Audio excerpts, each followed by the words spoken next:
Buenos días, República Dominicana. Para nosotros es un placer estar aquí cada día con ustedes y recibir el favor de su sintonía. Hoy es lunes 18 de marzo. Mañana se conmemora el 175 aniversario de esa gran batalla del 19 de marzo en Asua. Caballeros, bienvenidos.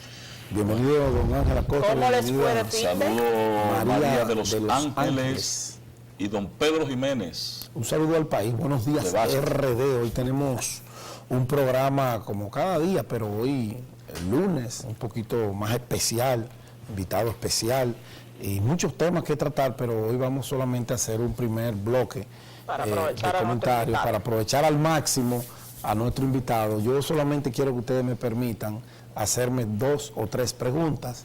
¿Cómo puede ser que en el territorio de un país que se invierte mucho dinero en el resguardo de la frontera, porque aquí se está invirtiendo dinero en el resguardo de la frontera, un país vecino, en este caso Haití, pueda tomar un territorio, construir un cementerio, construir cancha de baloncesto, construir cancha de fútbol, y las autoridades de aquí no se enteraron de eso? Entonces ahora hay un problema territorial que denuncia el senador, un espacio territorial dominicano que el gobierno dominicano quiere recuperar, como si tuviéramos la guerra de conquistas. Oh, Dios mío. Ustedes me pueden explicar cómo pudo ocurrir eso, donde a mí me han dicho en reiteradas ocasiones, me lo ha dicho el presidente, me lo han dicho los senadores, me lo dijo el canciller y se lo han dicho al país. Y me lo ha dicho nuestro queridísimo amigo el ministro de Defensa, que la frontera está resguardada, que la frontera no tiene problemas, salvo los incidentes rutinarios que se presentan. No hay problemas. Y el viernes hubo que matar uno. Quizá lo podemos ver como un hecho aislado. Perfecto. No sin importancia, porque una vida humana siempre tendrá importancia. Claro que la tiene. Ahora, que usted me diga a mí que en Cachimán, una parte del territorio, lo invadieron los haitianos, hicieron construcciones y que ahora no quieren salir y que el gobierno quiere sacarlo. Pero ¿dónde estaba la autoridad? O sea, alguien que me diga a mí, ¿dónde estaba la autoridad cuando se hicieron esas construcciones? Ahora ellos no quieren que se levante una malla, pero no es un muro, se vendió como un muro para buscar el morbo de la información y tronificar la información. No, es una malla para delimitar un territorio dentro de las agencias del gobierno dominicano que operan allí. Y eso está correcto, eso está correctísimo. Hay que salvaguardar los bienes de la nación. Ahora, ¿dónde estaba la autoridad? Y cuando hablo de la autoridad, toda, la política, la militar y la diplomática, que se construyó un territorio, se produjo un asentamiento humano allí, o no humano. Ellos entran y salen, pero tienen un cementerio. A Junior Santos le ha dado más brega que el carajo, que le declaran de utilidad pública unos terrenos para un cementerio improvisado de dominicanos. Junior Santos, el mismo, a 20 minutos de aquí, en Los Alcarrizos. Y entonces los haitianos hicieron uno en territorio dominicano. Yo de verdad que no sé cómo pasa eso. Eso fue en contubernio con muchas autoridades, porque aquí la voz se corre. No es verdad que ellos iban a empezar una construcción y los mismos que vivían por ahí no se iban a dar cuenta y iban a correr la voz. No, María, entonces, mira, la situación de la frontera. Ángel, pero es que construir un cementerio y una serie de... pero ya lo sacaron, yo me imagino, ¿o no? ¿Sacaron? No pueden. No pueden porque ya ese territorio es ellos pueden. Ahora, fácil para sacarlo. A lo mejor hay que armar un diálogo con eso, con la comunidad internacional para sacar, para recuperar ese terreno de la República Dominicana. O que se lo den, que hagan un pacto y se lo den. Es importante lo que plantea Pedro, pero nosotros no podemos pensar en Haití. Esto es solo el comienzo, señor. Nosotros no podemos pensar en Haití como una comunidad viable y gobernada bajo la formalidad.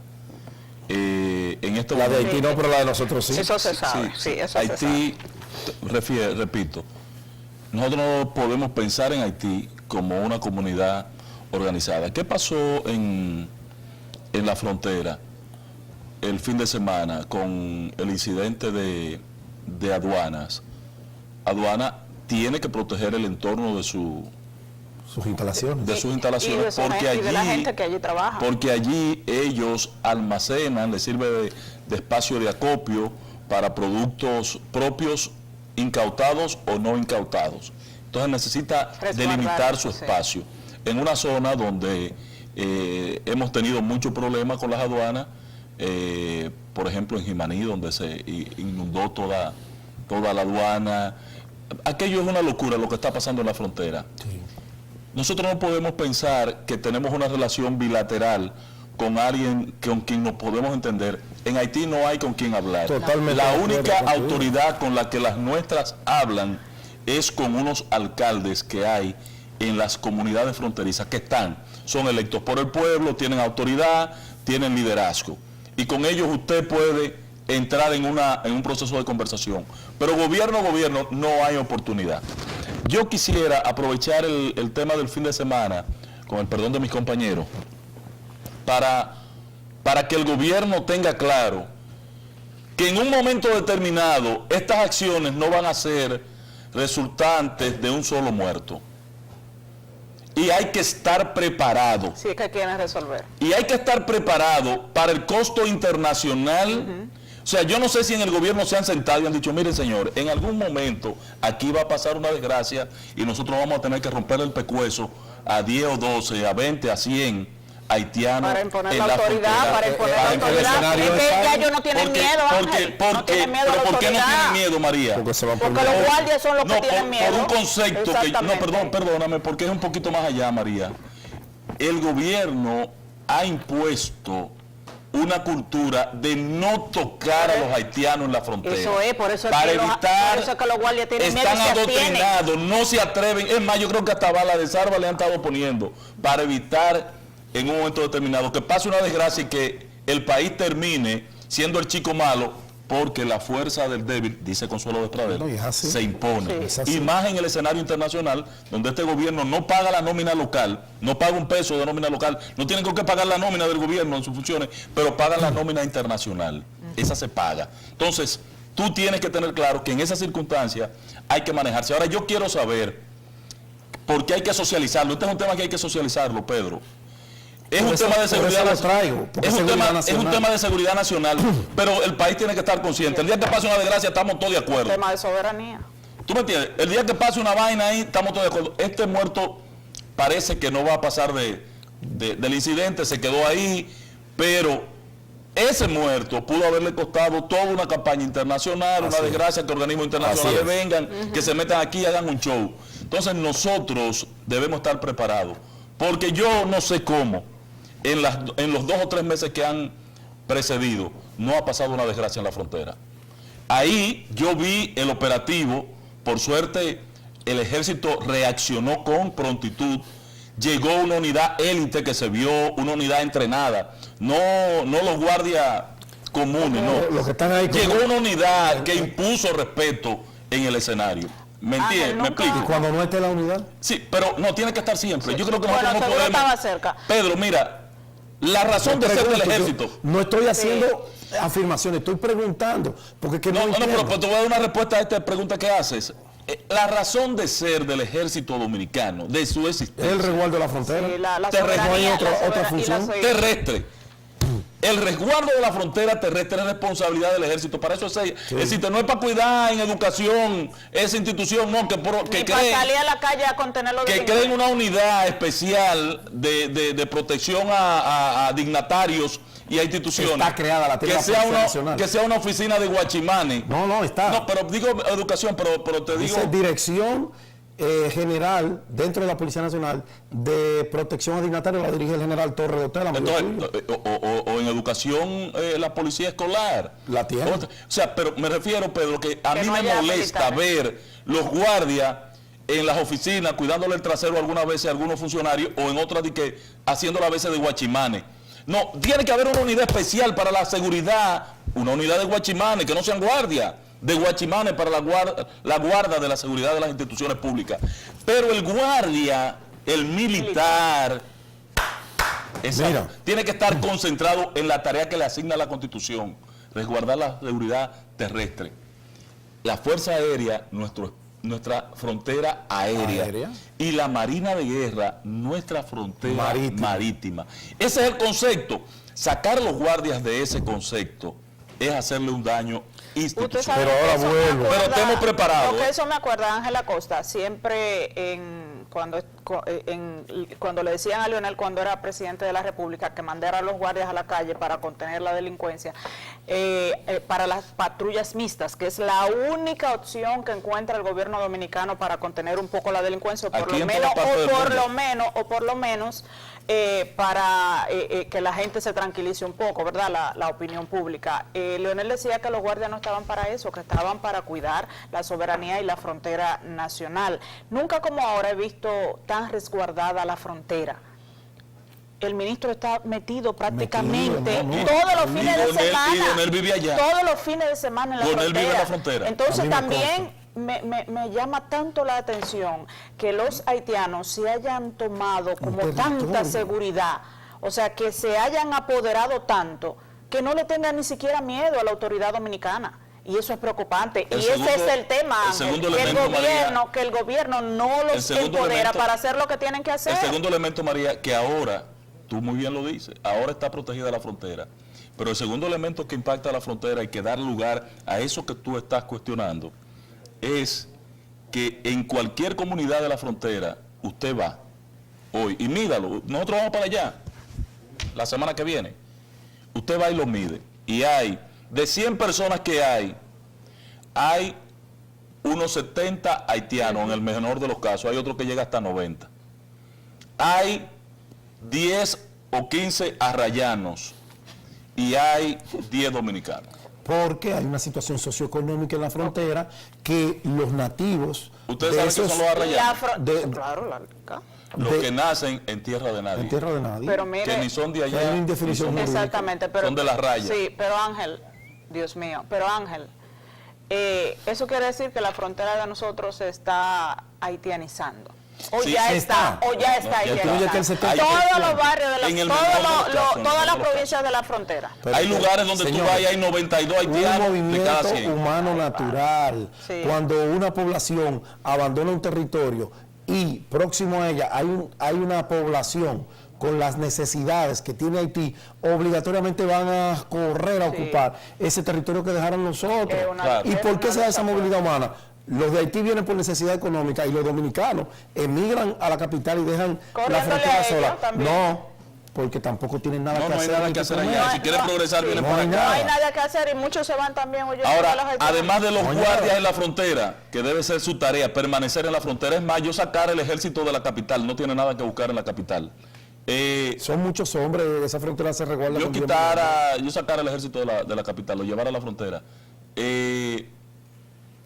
El problema de la movilidad y la garantía para que el lugareño sienta que allí puede progresar es una tarea pendiente. es Y la así. frontera es Sí, rica. hace mucho tiempo. La frontera es rica. Si no, La- que convoquen a mi amigo Pelegrín Pero Castillo. vuelvo y digo, que compañeros. Pedro, el presidente usted, doña María. de turno, al que le toque, que vayan preparando otro plan de regularización. No, de porque esto no regularización y de naturalización. No, no hay que planificar nada de eso.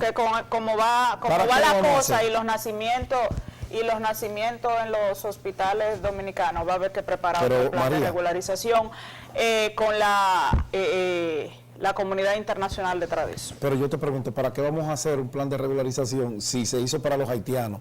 Decía de extranjeros, yo decía, no, delimítenle el nombre, póngalo, Plan Nacional de Regulación de Haitianos. Lo que pasa es que había Porque- como un 10%. No, entre hombre, no chinos, había nada de eso, entre venezolanos. gente. Pero ¿para qué le van a hacer un plan si su gobierno no los dota de documentos que ellos necesitan Exacto. para regularizarse? Ni aquí ni en ninguna parte del mundo. 2.000 millones de dólares. Se votó ese metieron. cuarto ahí, lamentablemente. 2.400 Pero bueno, millones. le quedamos bien a la comunidad internacional. Así es. Y el gobierno Porque estamos hizo- ese problema de arriba. Y el gobierno hizo todo lo que tenía que hacer para que se diera. Que ellos no cumplieron, y esos son problemas de ellos. Ahora, ¿qué falta aquí? Que la ley de migración se aplique. María de Los Ángeles, deme su documentación. ¿Cuál es su nacionalidad? Rusa. ¿Usted qué tiempo tiene aquí? Ah, yo vine de vacaciones, pero llevo 6 meses para afuera. Deportada. Pedro, Deportada. Cuando yo hago los reportajes Una en la ley. maternidad de la Altagracia y en las otras maternidades, la directora de la maternidad me dice, nosotros lo vemos cuando llegan en guagua porque es una mafia. Nos traen esas mujeres ya listas para parir y enfermas porque tienen que durar un mes en cuidados intensivos porque llegan con la hemoglobina en el suelo casi muertas y hay que salvarlas, porque eso es lo que manda Dios, ¿verdad? Eso es lo que manda la ley también de salud y no la van a dejar morir. Se la traen en guagua todas y ahí se las dejan. Entonces después, cuando paren, Bueno. ¿quién me dice a mí dónde van a ir esas mujeres? Y llegan sin papeles. Algunas ni siquiera saben hablar español. Entonces, cuando esas mujeres paren, que tienen esos hijos aquí en la algunas no, República todas. Dominicana, ¿a dónde van esas mujeres? ¿Quién le da seguimiento? ¿Por qué no la montan en una guagua hoy mismo que ya parieron, están bien para su país, para Haití? ¿Dónde usted vive? No, nadie se ocupa de eso. Entonces dicen en el hospital, nosotras no podemos. Tienen que ser la gente de migración. ¿Y dónde está la gente de migración? Mañana yo te voy a dar respuesta Dios a mío. dónde están la gente de migración. Señores, vámonos a la pausa. Hacemos este corte. Temo Montaz, miembro del Comité Político del Partido de la Liberación Dominicana, ahí está sonriente. Y precandidato presidencial por esa organización. Con él hablaremos. Ya volvemos.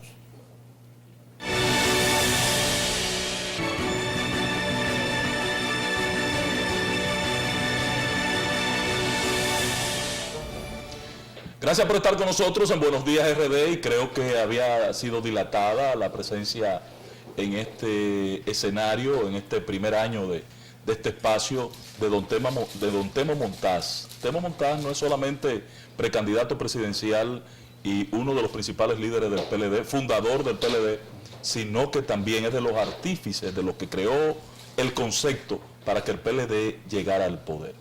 Buen día, don Temo, bienvenido a este espacio. Encantado de estar con ustedes. Y no he venido porque no me habían invitado. Yo le la culpa a Manuel. Sí, Yo le la culpa a Manuel. para mí, de verdad, don Temo, saludarle es un placer. Yo que le di tanta carpeta Sí. con Ronnie, al No, ser pero buen escondida en el Palacio Nacional. Encantado de estar con ustedes. Gracias, don Temo, Temo. bienvenido. El Partido de la Liberación Dominicana, vamos a entrar con lo caliente, vive no un periodo sucesoral, sino un periodo cíclico. Cada 4 años ustedes nos acostumbran a traernos prácticamente el mismo escenario. Nos lo trajeron en el 2000, cuando se le pedía a Leonel Fernández que reformara la Constitución y se presentara. Luego salió el PLD del poder porque Leonel no quiso reformar Constitución o el escenario no era propicio, pero retornó en el 2008 el PLD al poder y no ha vuelto a salir del poder. Hubo un proceso que se abrió, 2 periodos a su casa, se cumplió. En el 12 llega el relevo, llega Danilo Medina, usted, José Tomás Pérez y Amarante Vara y un grupo de dirigentes importantes entienden que llegó el momento de ustedes, no llegó. O una reforma constitucional y se repostula Danilo Medina. Y ahora otra vez el ciclo, la misma algarabía, que si Danilo es el mejor, que nadie más salva al país. ¿Usted cree eso? No, mire, yo he sido, y ustedes lo saben, el abanderado dentro del Partido de la Liberación Dominicana, de que como organización nosotros tenemos que mostrarle a la población nuestro compromiso con la alternabilidad en el ejercicio del poder. Yo he reiterado, y hubo gente que me odió y hicieron campaña contra mí dentro del PLD, porque decía que nosotros no podemos apostar ni a imprescindible ni a insustituible en el ejercicio del poder. Que la democracia es precisamente eso. O sea, es un sistema en donde se ejercita la alternabilidad para evitar que nadie se crea dueño del poder. Y siempre he puesto de ejemplo el caso de la democracia norteamericana, porque la democracia dominicana en gran medida es sigue el modelo norteamericano, o sea, además porque fue el primer modelo de república, Estados Unidos fue el primer modelo de república. Y una de las cosas que se impuso en Estados Unidos desde un principio fue la idea de 2 periodos y te vas. Inclusive originalmente fue de manera natural, no era una ley. No fue un acuerdo del No fue la voluntad del líder. pero por una razón que yo creo que aquí se ha perdido de vista, que es lo que aquí no se ha terminado de entender. La guerra de independencia en los Estados Unidos fue una guerra contra la monarquía. Y ustedes saben que la monarquía se sustenta en el rey. El rey es el rey de todo. Y entonces en Estados Unidos la república es una reacción contra el rey. Y a los fines de que en Estados Unidos nadie se creyera rey, George Washington impuso la idea de 2 periodos y te va. A él le propusieron un tercer periodo. Sí, y no porque lo la aceptó. Constitución no lo prohibía. Y no lo aceptó, no lo prohibía, correcto. Y a partir de ahí se convirtió en una norma. Esa norma se violó cuando Franklin Delano Roosevelt. Pero luego la tradición era tan fuerte en ese país que en el año 1951 los norteamericanos hicieron una enmienda a la Constitución y establecieron 2 periodos y te va. Por eso ustedes ven que no importa que sea un muchacho joven, el que gobierne y termine siendo joven, al final 2 periodos y te va. ¿Tú me entiendes? Entonces, yo diría pero hay que institucionalidad y se respeta la Constitución. Que el problema dominicano ha sido ese. O sea, y yo digo que en el caso nuestro es lamentable. Es lamentable que estemos dando esta muestra de falta de institucionalidad a lo que tú te refieres, porque el PLD se formó en lucha contra el continuismo. Aquí mucha gente se le olvida eso. O sea, cuando Juan Bosch forma el Partido de la Liberación Dominicana en el año de 1973, nosotros le acompañamos. Nos pasamos años y años combatiendo al doctor Balaguer. A mucha gente se le olvida que Juan Bosch vivía diciendo de manera permanente que el problema de la democracia dominicana era que no podía desarrollarse mientras Balaguer quisiera quedarse en el poder toda la vida, que eso no podía ser. Y entonces nos formamos en esa lucha. Por tanto, la idea era, el PLD llega al gobierno, va a establecer un mecanismo mediante el cual se pueda ir rotando el liderazgo que accede a la presidencia de la República para que nadie se crea imprescindible e insustituible. Porque eso que tú dices es verdad. O sea, en el 2012 el tema era que no hay nadie más para sustituir. No hay nadie más para sustituir. Del merengue, Sí, no hay sí, nadie más para sustituir. Entonces ahora es preocupante también que estamos viendo. Y sí había. Claro que sí, Sí la había. evidencia es Danilo. Yo por eso siempre digo que lo que demostró Danilo es que en el PLD cualquiera de los compañeros líderes del partido, si el partido se mantiene unido, puede ganar las elecciones. Pero los de ahora dicen lo mismo. Que si, Por eso, si Danilo no se gana. Eso es lo que señalo. Yo lo he dicho de manera reiterada, esa es mi prédica diaria. Usted votó en el comité político aquella vez porque se reformara la Constitución, don Teo. Sí, así es. ¿Usted votaría nuevamente? No, yo no estoy, yo he dicho, ustedes recordarán que yo en una ocasión di una declaración diciendo que a los fines de institucionalizar este país, yo entendía que el tema de la reelección no debía ser tocado por los próximos 100 años. Que había que tratar de dejar eso así y tratar de imponer el esquema de 2 periodos y te vas. Si tú ganas y lo haces bien, bueno, que te elijan un periodo más. Si no lo haces bien, que te saquen, como ocurre en los Estados Unidos. Pero ese tiene que ser el esquema, porque lo que no podemos bajo ninguna circunstancia es eso.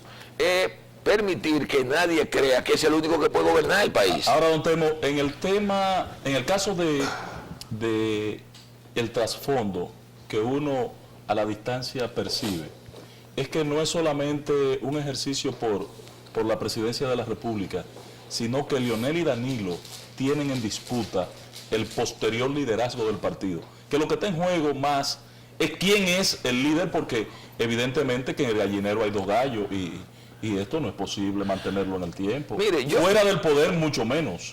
Mire, yo creo que esto no puede verse desvinculado del hecho de que, a mi entender, cuando el compañero Leonel Fernández salió del gobierno en el año 2012, él creyó que él se estaba yendo de vacaciones y que le estaba apretando el gobierno a Danilo.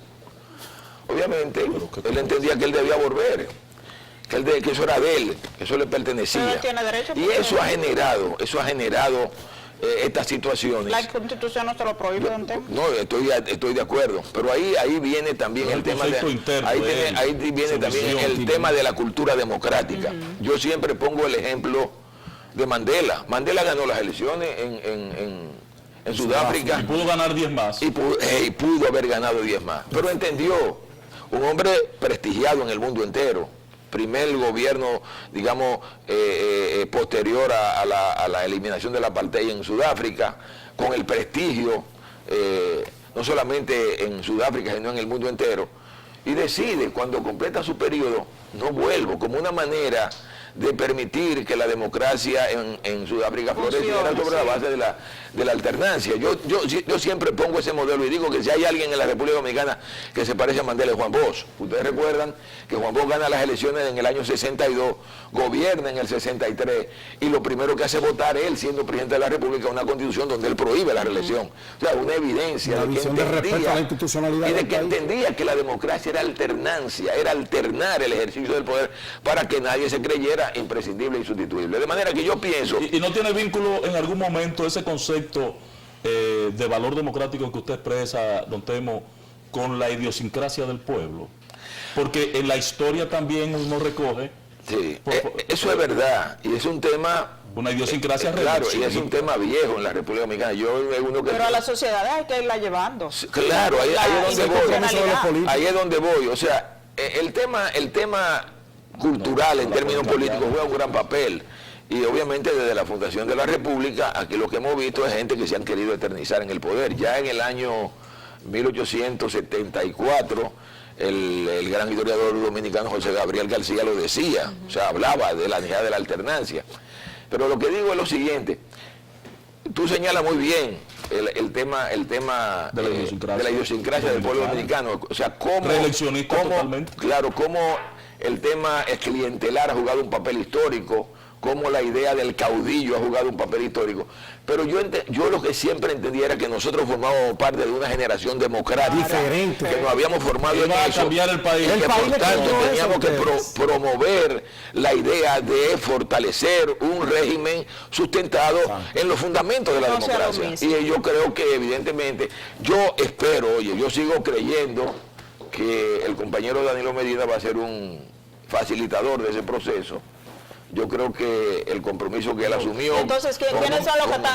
No me respondió, perdóname María, antes de que él cambie, pero no me respondió, don Temo, al otro aspecto, porque yo sigo insistiendo, yo percibo desde fuera que lo que está en juego, más que regresar o quedarse en el poder, es el liderazgo propio del PLD, porque el pulso que se ve es de un control por el liderazgo partidario. Sí, pero ahí es donde está, y ahí viene la respuesta a tu pregunta, tiene que ver con lo que tú decías originalmente, el tema idiosincrático, el tema cultural.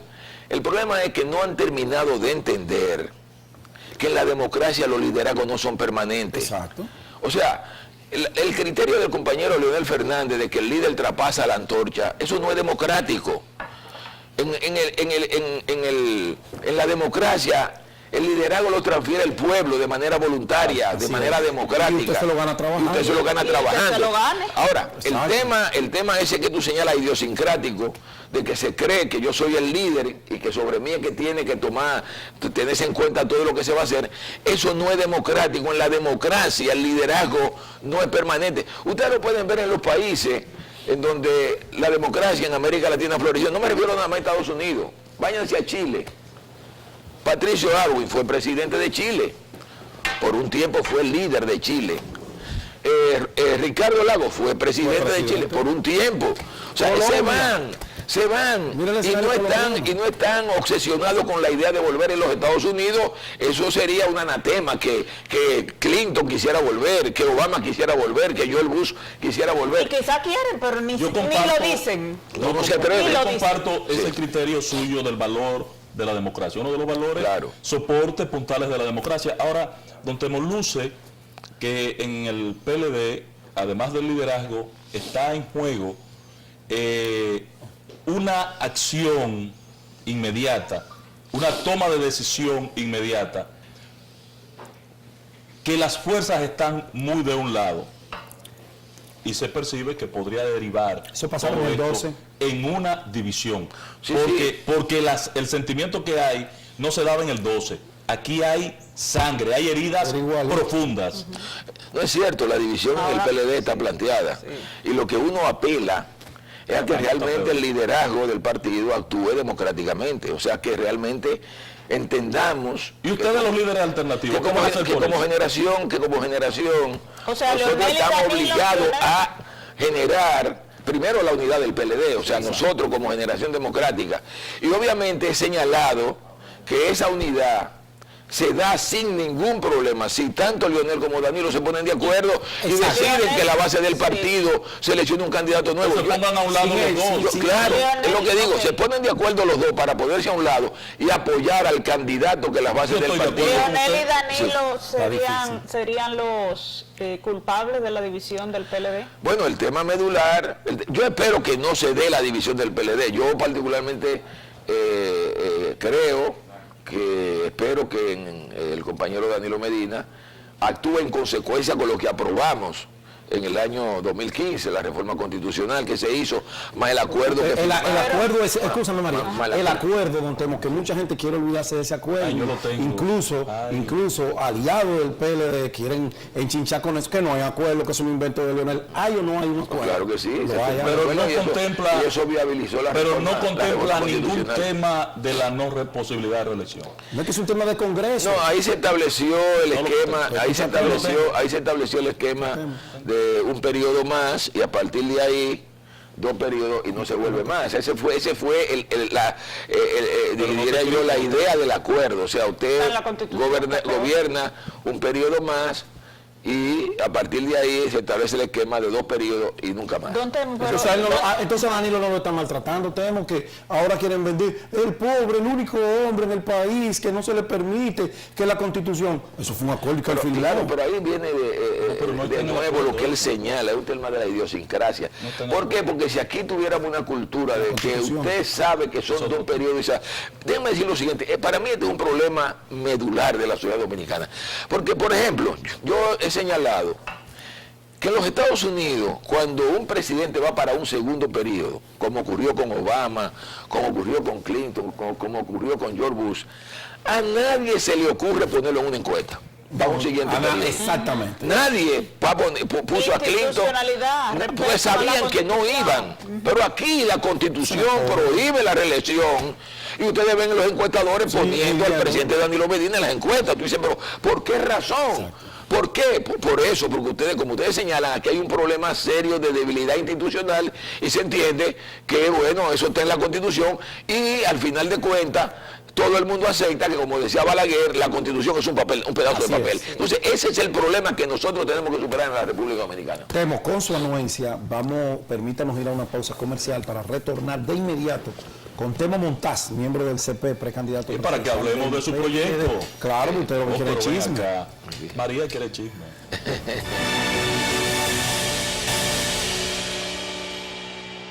Esta es la oportunidad.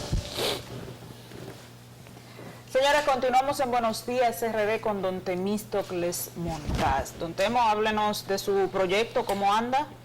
No, bien. Nosotros tenemos un proyecto ya con raíces nacionales. Yo he señalado, y lo reitero y lo digo sin lugar a duda, que a diferencia, que con la sola excepción de Danilo y Leonel, el único proyecto que tiene raíces nacionales es el proyecto mío. Yo tengo estructura en todo el país. Este fin de semana estuve el sábado en Samaná, donde hice una gran actividad. Ayer domingo estuve en Dajabón en la mañana y en Montecristi en la tarde y ya prácticamente he vuelto a peinar. Yo he peinado varias veces el país, he estado peinando el país, he estado ya en todas las grandes demarcaciones territoriales del país, reuniéndome con la gente nuestra. Nosotros tenemos una estructura organizada con un esquema de coordinadores por intermedio. Los coordinadores buscan 10 multiplicadores, esos multiplicadores buscan 20 electores, y eso me ha permitido generar una estructura en el país de más de 100.000 compañeros que están trabajando en este proyecto.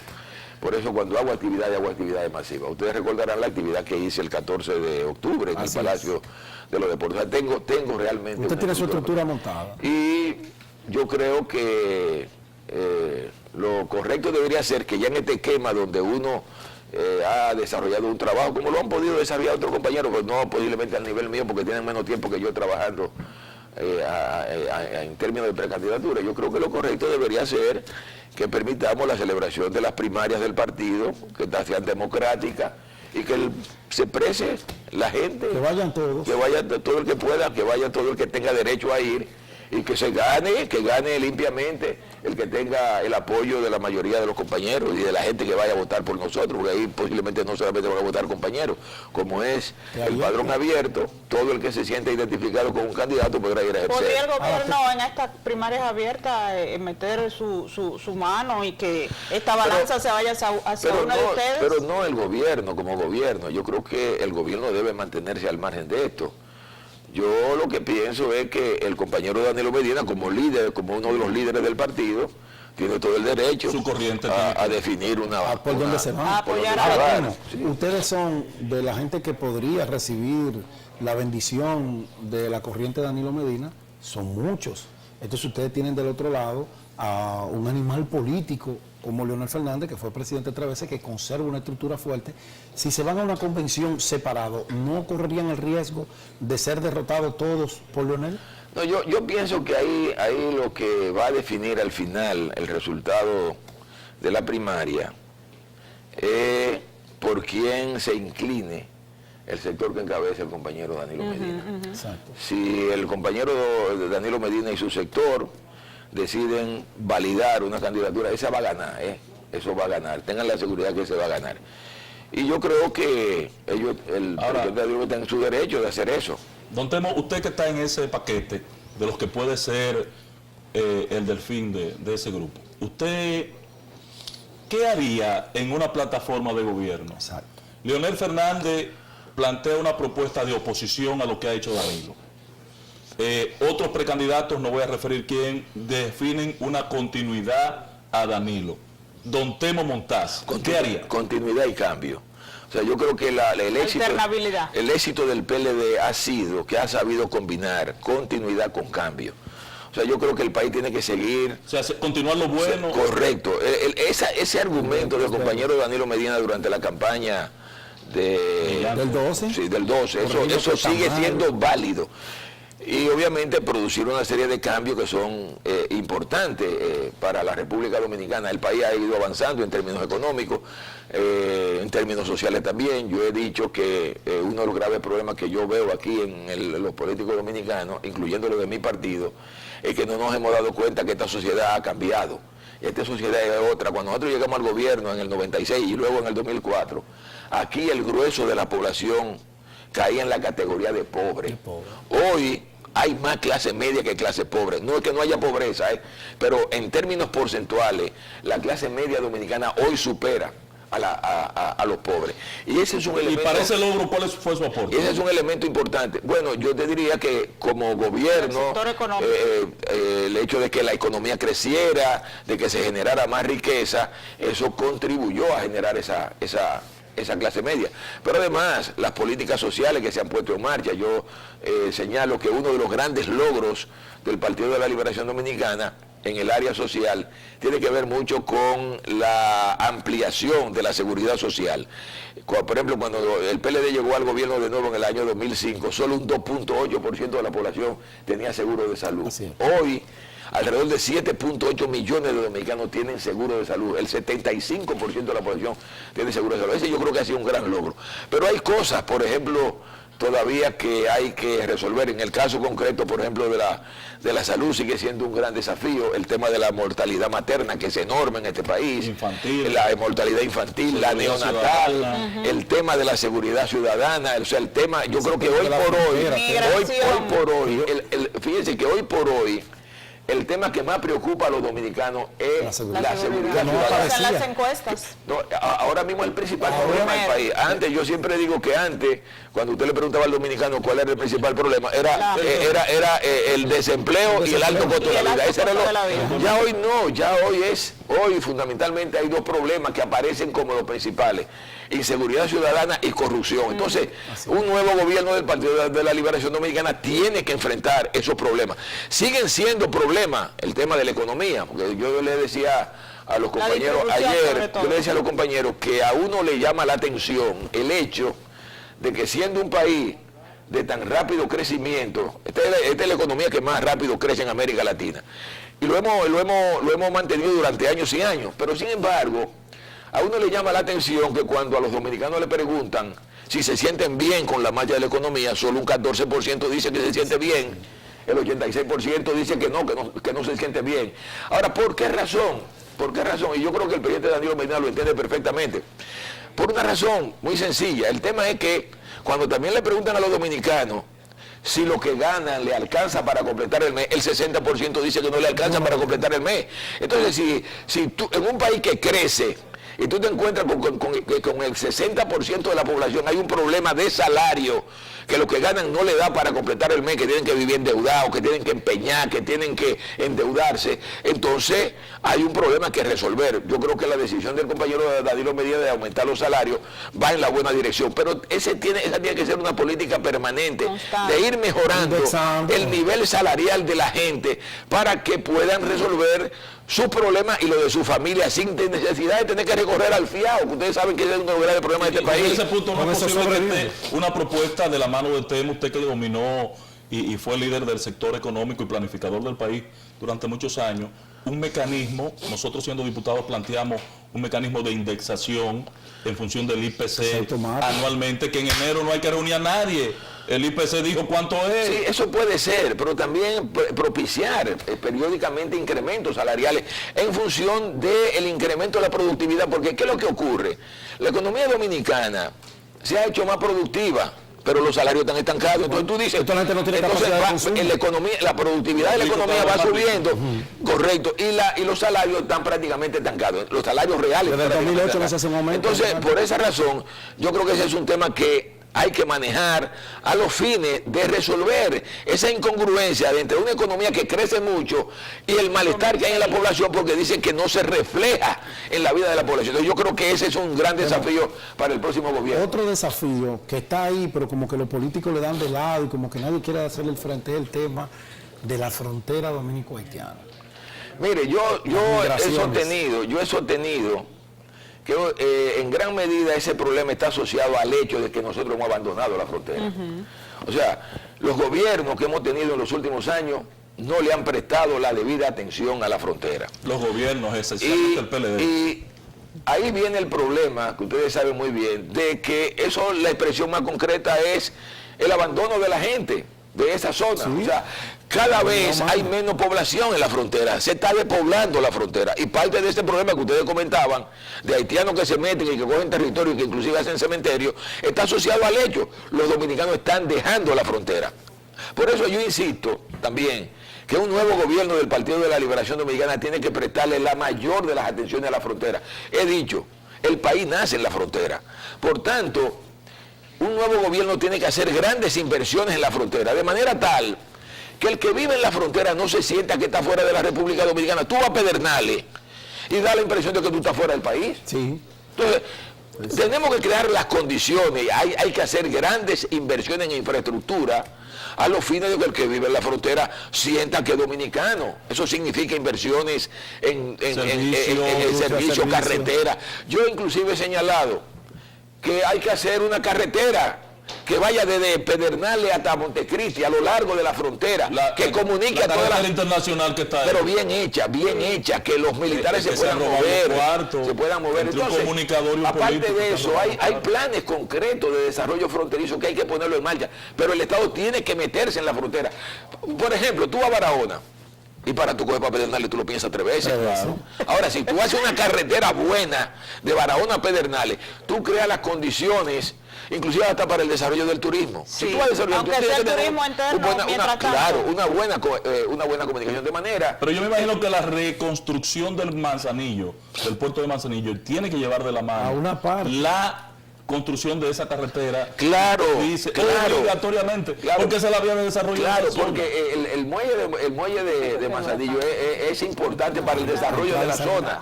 O sea, en torno a un préstamo y eso se resuelve. Los chinos vienen y resuelven. Tú puedes generar todo un desarrollo industrial en esa zona que motorice a toda la región fronteriza, que debemos decirle sigue siendo la más pobre del país. Y es por eso. Mucha riqueza, claro, intrínsecamente. ¿Por qué la hemos abandonado? En el aspecto económico, ¿usted entiende que el país va bien, que no hay que establecer reformas, que No, hay que seguir estableciendo reformas. La presión fiscal sigue siendo baja, hay que seguir haciendo reformas. Y le voy a explicar por qué. Y es bueno que ustedes, que de una u otra manera no solamente son comunicadores, sino que tienen preocupaciones por los temas políticos, lo vean, que a veces la gente piensa que es que uno... quiere ahogar la población. Claro, no, miren, el tema medular es el siguiente. Está comprobado que un país es como un 14, que se maneja con una presión tributaria del 14% no puede hacer la cosa bien. No puede hacer la cosa bien. Si alguien quiere saber si eso es verdad, que se lea el libro de Piketty sobre el capital en el siglo XXI. Léanse ese libro, donde él dice un Estado que maneja entre el 10 y el 14% del Producto Interno Bruto no puede hacer la cosa bien. No puede dar buenos servicios, no puede dar buena educación, no puede dar buenos sistemas de salud, no puede dar buenos sistemas de justicia, porque no alcanza, es que no alcanza. Aquí, por ejemplo, la gente pierde de vista que los países que han llegado a construir el estado del bienestar, donde la gente vive bien, son países en donde solo en seguridad social se gasta más que lo que la República Dominicana gasta en todo lo que es el gobierno. Por ejemplo, tú te vas a Francia, te vas a España, te vas a Inglaterra, y no me voy a referir a los países nórdicos, porque ahí la cosa es mucho mayor. Solo en seguridad social, o sea, seguro de salud y pensiones, se gasta más del 14% del Producto Interno Bruto. Solamente en eso, más del 14% del Producto Interno Bruto.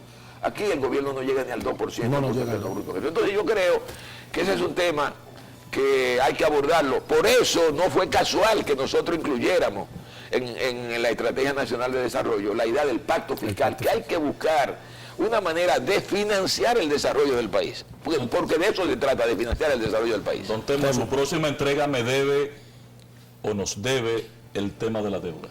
Como sí, no, encantado, cuando ustedes quieran me avisan. No, está bien, ahora que te comienza. Interesante, yo aprendo mucho si ustedes todo bien con usted. Temo Montaz ha estado con nosotros, muchísimas gracias a él y a ustedes por acompañarnos. Mañana a las 8 en otro Buenos Días RD, les esperamos.